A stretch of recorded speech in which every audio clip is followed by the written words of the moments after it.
The first major discovery connecting the Phoenician alphabet and language with Hebrew occurred on January 19, 1855, when Turkish laborers accidentally uncovered an ancient sarcophagus in Sidon, a Phoenician city. On this sarcophagus was a lengthy inscription written in the Phoenician alphabet and language, which was found to be identical to Hebrew with only a few exceptions. The next major discovery was the Mesha Stele, also called the Moabite Stone, which was discovered in 1868 in the biblical city of Dibon, the capital of the Moabites. The inscription was written with the same letters as the Phoenician, Old Hebrew, and Samaritan, and it was discovered that the Moabite language was also the same as Hebrew, with some minor variations.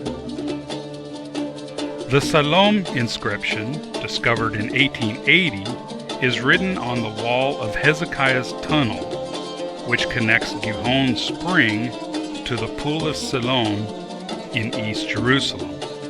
This Hebrew inscription was written in the same style as the Phoenician and Moabite inscriptions. During the excavation of the city of Gezer, 30 miles from Jerusalem, a limestone tablet was discovered in 1908 with a Hebrew inscription written in the Old Hebrew alphabet. In 1935, 18 ostraca, which are broken pieces of pottery, were discovered in the ancient city of Lachish, with Hebrew writing in the Old Hebrew alphabet. In 1966, an inscription was discovered in Amman, Jordan, with an Ammonite inscription whose alphabet and language was also similar to the Phoenician and Hebrew.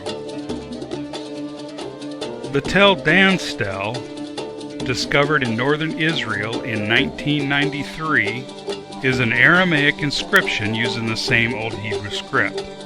This inscription also revealed another amazing fact.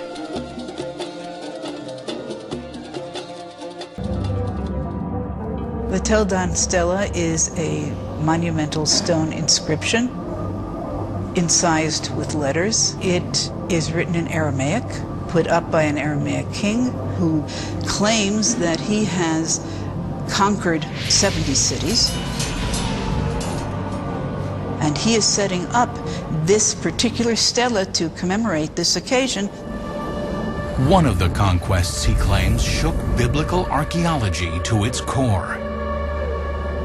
The 6 letters say Bet David. There's the Bet and the Yud, the Taf, the Dalet, the Vav, and then again the Dalet, Bet David. Between every other words in this inscription, there is a very clear dot. But between these 2 words, Bet and David, there is no dot, which has been interpreted as meaning that this was a concept, even though it was made up of 2 words. These words, Beet David, when translated into English, read, House of David. This is the first time the House of David, or even the name David, has been found in a non-biblical source. In 2005, archaeologists uncovered another Hebrew inscription at Tel Zayit. Tel Zayit is a small site on the southwestern border of ancient Israel. It dates back to biblical times. For supper. As I was taking aerial photographs from the cherry picker, a volunteer notified his square supervisor that he thought he had seen some interesting marks, scratches, possibly letters incised in a stone. Which, right here, yeah. Letters would be a rare find. So when he kneeled to look at the marks, Happy got the surprise of a lifetime. As I bent down over the stone, I immediately saw very clear, very distinct letters. Happy excavated the rock and brought it back to his lab at the nearby kibbutz.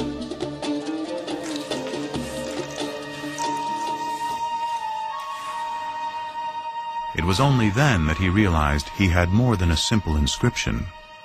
Olive, Beit, Gimel, Dalet.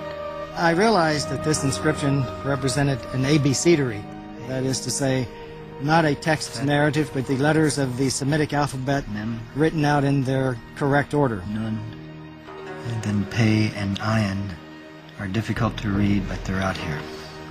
This ancient script is an early form of the Hebrew alphabet. What was found was not a random scratching of 2 or 3 letters. It was the full alphabet. Everything about it says that this is the ancestor of the Hebrew script. As recently as October of 2008, another amazing discovery was made in Israel. This piece of pottery is being hailed as the world's oldest example of Hebrew text. It is up to 3,000 years old and found by experts digging at a fortress city overlooking a valley that the Bible pinpoints as the location of the battle between David and Goliath. A few words, including judge, slave, and king, have already been identified. Experts say it is written in a Proto-Canaanite script, which they call the mother and father of every alphabetic script around the world. The archaeologist who leads the team says the text is hugely significant. Currently there is a heated debate about the historical value of the Bible. If we have historical information or it's only theological and literary, composed hundreds of years later. Our site clearly proves that already in the early 10th century BC there was a kingdom in Judah and that King David existed as a king and that he built fortified cities.